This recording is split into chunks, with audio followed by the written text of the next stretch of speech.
Boa noite. Hoje a gente vai falar sobre o direito da superfície. O grupo é composto por Rodrigo, André, Gabriel e eu, Pedro Augusto. Inicialmente aqui para contextualizar. O direito de superfície ele é um direito real sobre uma coisa alheia e para construção e plantio sobre aquele solo. A pessoa que doa, né, faz essa... mais para frente a gente vai ver, pode ser uma doação, pode ser gratuito ou oneroso, é o superficiário.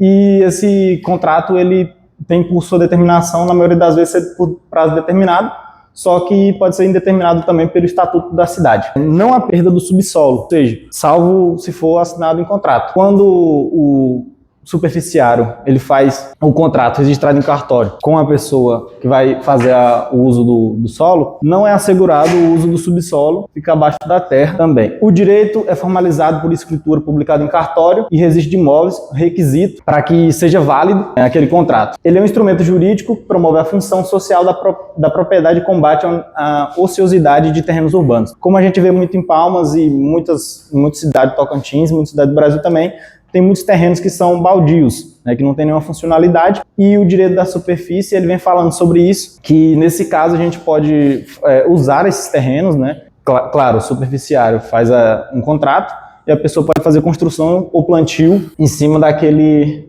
solo. É previsto também no artigo 1225 do Código Civil, no inciso 12º, mais especificamente sobre esse direito da superfície.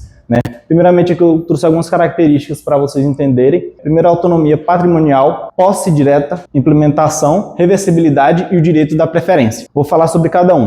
A autonomia patrimonial é sobre aquele terreno que o superficiário ele pode vender, ele pode alugar e ele tem autonomia sobre o seu patrimônio. A posse direta, o superficiário usa como o superficiário ele usa aquele terreno como dono. O superficiário é a pessoa que aluga o terreno. Construir e planta, ele faz construir plantações sobre aquele terreno, como eu expliquei no último slide. Reversibilidade, o terreno volta ao dono e posteriormente também vou explicar que muitas das vezes, quando, por exemplo, uma pessoa aluga o superficiário, aluga aquele terreno por 10 anos, constrói casa, constrói alguma empresa, faz algum plantio, quando volta para o dono, essa reversibilidade, tudo que foi construído sob o solo, fica para o dono, salvo se não tiver assinado em contrato, que terá que pagar uma multa ou algo do tipo. Mas caso não, se for seguindo a lei federal, tem essa reversibilidade. E direito da preferência também é que quando o dono decide vender aquela terra, decide fazer a venda, o superficiário ele tem preferência na compra. É um fundamental para a política de ordenamento urbano, especialmente em áreas de carência habitacional e alta densidade populacional, porque querendo ou não traz muitos benefícios para a sociedade, deixa esses lotes baldios com uso e também acarreta gero de empregos e outras coisas. Na previsão do Código Civil, na Lei 10.406 de 2002, o Código Civil regulamenta o direito da superfície no artigo 1369 a 1377, com enfoque restritivo.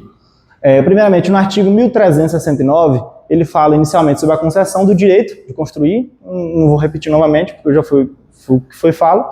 1370, a possibilidade de concessão gratuita ou onerosa, como eu falei. Dificilmente acontece a concessão gratuita, mas tem essa possibilidade. Então tem essa possibilidade no artigo 1370 de ser oneroso ou gratuito. No artigo 1372 ele fala que o direito ele pode ser transferido a terceiros ou herdado, vedado o pagamento de luvas na seção entre vivos. No artigo 1373, o direito de preferência, ele veta, seja do terreno, seja da superfície, foi o que eu expliquei anteriormente, o direito da preferência na hora da venda. Se for fazer a venda, o superficiário ele tem a preferência. No artigo 1375, a reversão da obra, como eu expliquei anteriormente, agora eu trago o artigo para vocês, a reversão da obra do proprietário, salvo convenção contrária. Tudo que tiver em cima do solo do dono, assim quando finalizar o contrato, volta para ele, salvo se não tiver uma convenção contrária. Aplicação predominante em imóveis rurais e afaste-se o princípio da função social da propriedade. Na Lei 10.257 de 2001, o Estatuto da Cidade como lei complementar de cunho urbanístico disciplina o direito da superfície. O artigo 21 permite a concessão por prazo determinado ou indeterminado via escritura pública registrada, sendo em uso de solo, subsolo ou espaço aéreo, desde que seja respeitada a legislação urbanística. Aqui em Palmas não tem uma lei, um estatuto municipal, mas segue a lei federal de acordo ao estatuto. No parágrafo 1º, o direito ele pode envolver uso de subsolo, espaço aéreo, desde que seja respeitada a legislação. No parágrafo 3º, a superfície arca com encargos e tributos proporcionais à sua ocupação. Então, superficiário, a pessoa que for ficar com um terreno pelo prazo que seja determinado, ele encarga todos sobre seus tributos. No artigo 22, ele prevê o direito da preferência, e o artigo 24, ele fala que a concessão ela pode ser extinta por término do prazo, descumprimento contratual, que foi abordado dentro do contrato, ou destinação indevida do terreno. Ou seja, foi abordado no contrato que seria para um fim e acaba sendo para outro fim, pode acabar sendo extinta aí o contrato. A norma visa implementar o planejamento urbano sustentável e a regularização fundiária e o acesso à moradia. Dando continuidade aqui ao que o Pedro vinha falando, o direito de superfície ele vai se diferenciar bastante do aluguel, porque na verdade ele vai gerar um direito real sobre a coisa, né? Então vamos imaginar, eu compro um lote ou eu construo uma casa. Tudo que está ali é meu, tanto o lote quanto a casa. Aqui a gente vai ter uma separação entre duas personalidades. Uma vai ser dono somente da terra e a outra vai ser dono somente do que está sendo construído ali, ou plantado, enfim, o que tiver em termos do contrato. E aí vai gerar duas personalidades, como o Pedro já vinha falando, né? O concedente e o superficiário. O superficiário vai ser justamente quem vai adquirir esse direito real sobre o que for construído ali ou plantado em solo alheio, e aqui o concedente ele vai ter a propriedade do solo. Aqui estão as legislações que o Pedro acabou de trazer, então eu não vou aprofundar muito. E aqui a formalização e a validade disso, né? Porque como é um direito real, a gente tem uma forma certa de validar isso aqui. E em outras apresentações já foi falado também um pouco, mas é o instrumento adequado. Então a gente tem que fazer uma escritura pública, né, no cartório de notas, e junto a isso a gente também tem que fazer o registro imobiliário. Então a escritura ela tem que ser registrada na matrícula do imóvel, no cartório de registro de imóveis competente. E aqui também a gente trouxe alguns elementos essenciais que tem que estar nesse contrato, né? Então aqui a gente tem a qualificação das partes, mas tem que ter um objeto claro, tem que ter como é que vai funcionar o pagamento. E o pagamento, como o Pedro falou, ele pode ser gratuito. Então isso aí vai ser acordado entre as partes e vai depender bastante do objetivo, da finalidade, o que vai ser construído nesse terreno ou plantado. E aí eu acho até um pouco complexo estudar isso aqui, e a gente está dando aqui para vocês como é que funciona em geral, porque mais para frente vão vir um pouco dos exemplos e aí vai ficar muito mais factível o que a gente está explicando aqui. E aí a gente também tem as responsabilidades fiscais, né? Que é definindo quem que vai arcar com o IPTU, que em regra geral é o superficiário. Eu vou falar um pouco dos direitos que esse superficiário vai ter. Então ele vai ter o direito de acessão, que é justamente essa questão da construção, do plantio. Ele vai ter a questão do uso, fruição e disposição de tudo que ele fizer nesse terreno. Então é justamente isso que vai trazer o equilíbrio das partes.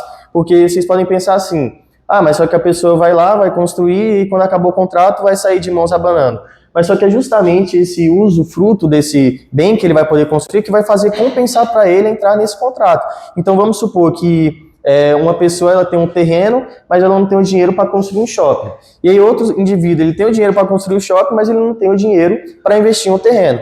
Então a pessoa entra em contato com o outro e fala, olha, eu te dou aqui meu terreno, você me paga uma quantia de 1 milhão por ano, vamos supor, e pode construir seu shopping à vontade e ganhar o seu dinheiro com isso. Então, em cerca de, vamos supor que esse contrato tenha 30 anos, em 10 anos ele consegue recuperar todo o prejuízo dele e nos outros 20 ele lucra, até o momento que ele não vai mais poder usufruir disso, porque vai acabar o contrato e aí vai voltar para a parte que deu a terra para a pessoa. E aqui a gente tem o direito de preferência, que é, por exemplo, se eu construo ali o shopping e eu vendo para outra pessoa, por exemplo, eu tenho que antes entrar em contato com a pessoa que me cedeu a terra, porque ela tem preferência na aquisição desse terreno. Assim como a pessoa que me deu a terra, se ela quiser vender a terra, ela tem que entrar em contato comigo antes para eu poder falar se eu quero ou não comprar esse terreno. E a gente tem a indenização e desapropriação, que é no caso quando o poder público ele vai desapropriar aquele terreno, a pessoa que construiu, ela tem direito a receber parte dessa indenização por parte do poder público. E aqui a gente tem um pouco dos deveres também, né?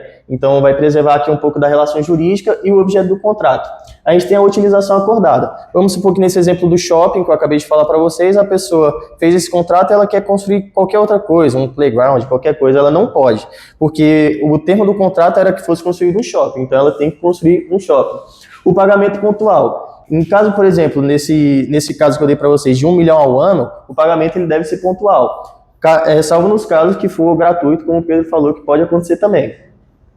Encargos de conservação. Então você vai ter a responsabilidade ali também pelos tributos, pelos impostos, e também vai ter que zelar pela manutenção desse local, porque como esses contratos geralmente são longos, geram aí 30 anos, 40 anos, muitas vezes a pessoa deixa a construção ali largada e quando vai devolver para quem cedeu a terra, devolve o prédio quase caindo. Então isso aí não pode também, você tem que zelar pela manutenção. A restituição da posse, então ao término do contrato você tem que devolver tudo aquilo que você construiu, e a preferência de venda, que também eu já falei. Agora um pouco dos direitos do concedente, que é o proprietário. Ele tem a propriedade do solo, como eu já falei, apesar dele ter cedido a terra para a pessoa construir, ele continua tendo essa propriedade. Ele tem a recepção do cânon, né, se for acordado entre as partes aí, se for oneroso esse caso. O direito de preferência, que também é a mesma questão da aquisição, do direito de superfície, e a reaquisição da propriedade plena. Então, com a extinção do contrato, ele adquire a propriedade da acessão. A não indenização pela acessão ao fim do contrato é a regra geral. Essa reversão ela é gratuita e é um fator econômico crucial a ser considerado na negociação inicial do cânon. Então, mas só que vamos supor, se a parte que vai construir o shopping, que eu dei exemplo para vocês, ele fala assim, não, ó, é o seguinte, você me cobra mais barato, e aí no final, quando chegar no final desse contrato, eu vou te pagar uma indenização, né? Quer dizer, você me paga uma indenização para a gente poder fechar esse contrato.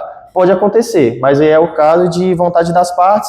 Então, mas em regra geral, não tem essa indenização quando você for retornar a posse ao superficiário. Bom, o Rodrigo falou um pouco os direitos do concedente, eu vou falar os deveres. Começando pelo uso pacífico do solo, não dá para ver ali, mas o concedente ele não pode de maneira alguma interferir ou praticar atos que prejudiquem o superficiário de construir ou plantar o que foi acordado no contrato. Ele também tem que garantir o direito de preferência, que, como já foi falado, caso ele for vender a propriedade, ele tem que dar preferência para o superficiário e com as mesmas condições que ele daria para um terceiro, com o mesmo preço e a mesma forma de pagamento. E também ele tem que se abster de obras próprias, ele não pode também, de forma alguma, fazer novas construções ou plantações e nada que interfira no uso do solo pelo superficiário. Aqui tem a função social e o desenvolvimento do direito de superfície. O direito de superfície ele é mais do que um contrato privado entre as partes. Ele é um grande instrumento tanto para a política rural quanto urbana. Ele também é fundamental para cumprir o princípio constitucional da função social da propriedade, que está no artigo 5º, inciso 23 da Constituição Federal. Aqui tem as características, natureza jurídica, instrumento de direito real sobre coisa alheia, a função primária, garantir o uso efetivo e produtivo da terra, e aqui o grande mérito do direito de superfície, que é a dissociação entre a propriedade do solo e a propriedade de construção e plantação. E essa grande separação que traz ideias inovadoras para problemas crônicos aqui no contexto rural e urbano brasileiro. O impacto no contexto urbano. O direito de superfície ele pode ser uma solução para combater a especulação imobiliária, porque o direito de superfície ele permite que os proprietários de terras ociosas, que são aquelas terras que estão esperando para ser valorizadas, que eles entrem em contato com investidores. E o proprietário da terra ele mantém o solo e recebe uma renda que é o cano. E aquela terra, o espaço, ele vai ter sua função social cumprida, tanto para comércio ou para serviços. E também garante a viabilização de habitação de interesse social, porque o poder público ele pode construir moradias populares mesmo sem comprar o solo. O solo normalmente é a parte mais cara desses projetos, então ele acaba barateando as obras públicas. E também traz uma flexibilidade para empreendimentos que tem um prazo. Pode ser o prazo curto, como aluguel para estacionamentos ou para shoppings, e pode ser um prazo menos curto ainda, como aluguel para eventos de shows ou arenas. E agora, no contexto rural, ele pode ser uma alternativa sólida ao arrendamento, porque o arrendamento rural comum, ele não oferece uma segurança para quem busca um negócio a longo prazo. Ele já o direito de superfície, por ser um direito real, ou seja, um direito de uma pessoa sobre um imóvel, ele detém uma maior segurança, mesmo que o concedente ele venda a propriedade ou venha a morrer, o superficiário ele permanece com o direito de usar o solo, mesmo com outro dono. E também ele tem uma maior segurança jurídica para culturas permanentes, como produção de café ou laranja, que demora muito tempo para ser produzido, ou até mesmo para projetos de silvicultura. E também tem uma potencialização da produção agrícola, porque normalmente quando o proprietário não tem dinheiro para investir na produção, ele pode fazer parcerias com empresa especializada, o que vai aumentar a produção alimentícia, mesmo sem o proprietário ter que vender sua terra. Então, o propósito aqui é maximizar a função social e econômica da terra, garantindo que o recurso escasso, que é o solo, seja utilizado de maneira eficiente e produtiva. E agora uma reflexão, já que esse direito de superfície ele é tão vantajoso, por que ele é tão pouco utilizado aqui no Brasil? Primeiro, tem a cultura da propriedade plena. Muita gente pensa que ter a propriedade para si é ter toda ela, 100%. E com isso eles têm um preconceito com modelos onde o direito sobre a propriedade é de forma compartilhada. Também uma justificativa é o desconhecimento de profissionais, como advogados, corretores e investidores. Eles não têm a real noção da segurança jurídica desse direito e acabam optando por métodos mais tradicionais, como uma locação ou uma simples compra e venda. E também tem a complexidade contratual, que esses contratos têm que ser bem detalhados e as pessoas veem isso como obstáculo e acabam optando por uma simplicidade da locação ou da compra e venda tradicionais. Aqui tem uma visão do conceito do direito de superfície, que eu não vou me adentrar muito, porque o Pedro já falou sobre. Também tem a nossa definição legal, que o direito real é conferido ao superficiário para utilizar o terreno alheio com a finalidade de edificar ou cultivar, adquirindo a propriedade superficiária sobre as obras ou culturas. E tem a base normativa, que é regulado pelos artigos 1369 a 1367 do Código Civil e os artigos 21 a 24 do Estatuto de Cidade. Agora eu irei tratar mais sobre a natureza jurídica e a extinção do direito de superfície. A natureza jurídica se deve pelo fato do direito de superfície ser um direito real limitado, ou seja, ele se limita ao domínio do proprietário do solo, tem caráter temporário, não é permanente, eles fixam no contrato o tempo que vai ser. Uso e gozo específico, ou seja, o superficiário ele pode meio que ter esse solo por um tempo, mas para fazer a coisa específica que ele se propôs a fazer no contrato. E aqui temos o primeiro modo de extinção, que é a extinção pelo término do prazo, que é o mais comum, que o nome já diz, né, que o contrato acaba com o fim do prazo estipulado e tem a reversão automática, que extinto o prazo, as construções e plantações em regra retornam ao proprietário do solo, salvo se não tiver algo disposto em contrato que diz o contrário. E também é sem indenização. O retorno se dá sem direito à indenização, também se não tiver nenhuma disposição em contrato. Aqui agora temos a extinção por inadimplemento e descumprimento das obrigações. Aqui diz que o direito de superfície pode ser extinto antecipadamente se o superficiário falhar em cumprir as suas responsabilidades contratuais ou legais,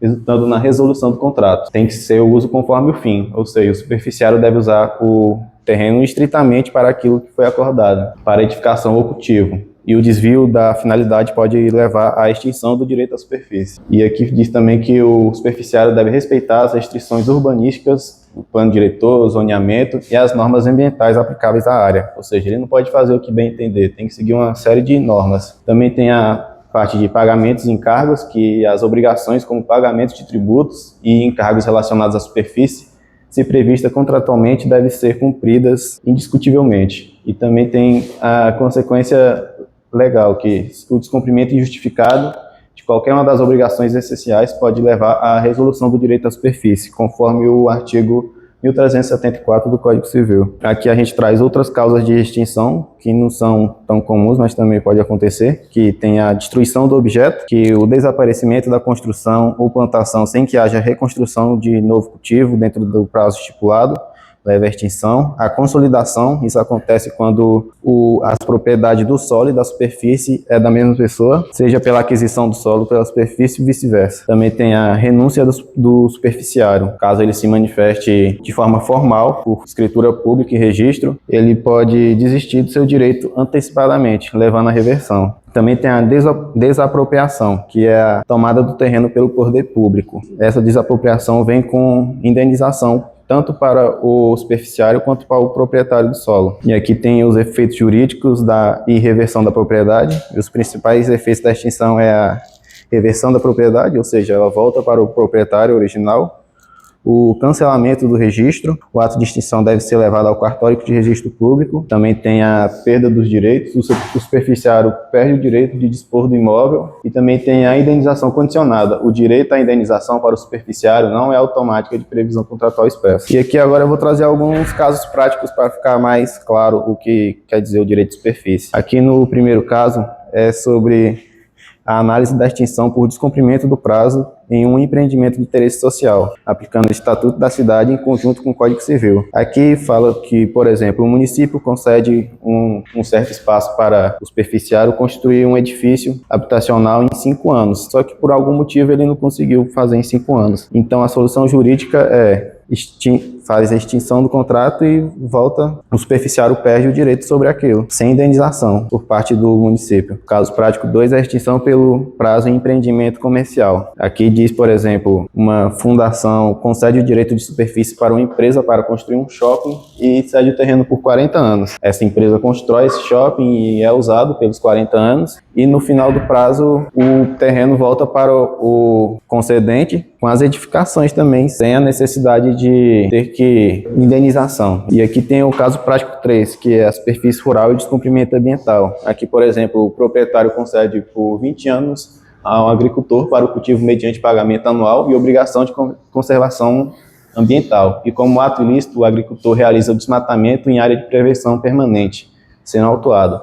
E isso acarreta no descumprimento legal e permite ao proprietário rescindir o direito e retomar a fazenda. Isso exigindo ainda a reparação ambiental, além de indenização por danos.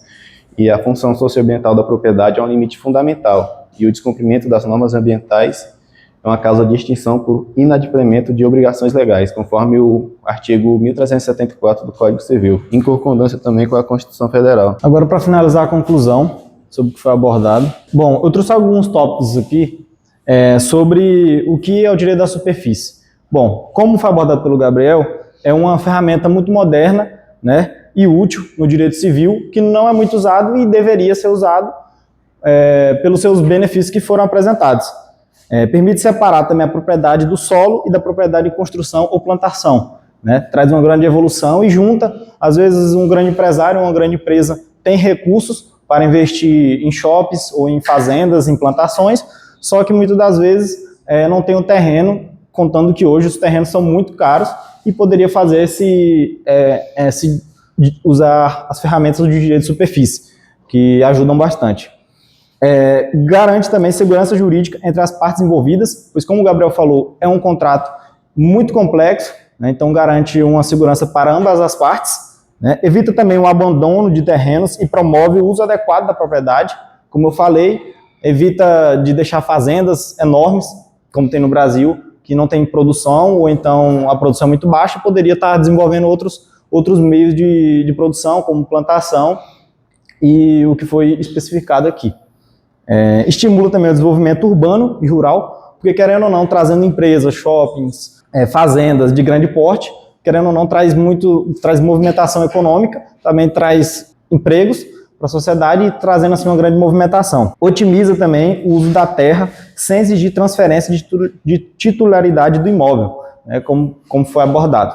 E é um instrumento essencial para cumprir a função social da propriedade e também, assim, dessa forma, contribui com o crescimento econômico e social das cidades de uma forma que duas partes se unem para trazer um benefício para a sociedade. É isso. E aqui estão nossas referências que usamos para fazer o nosso trabalho. Muito obrigado.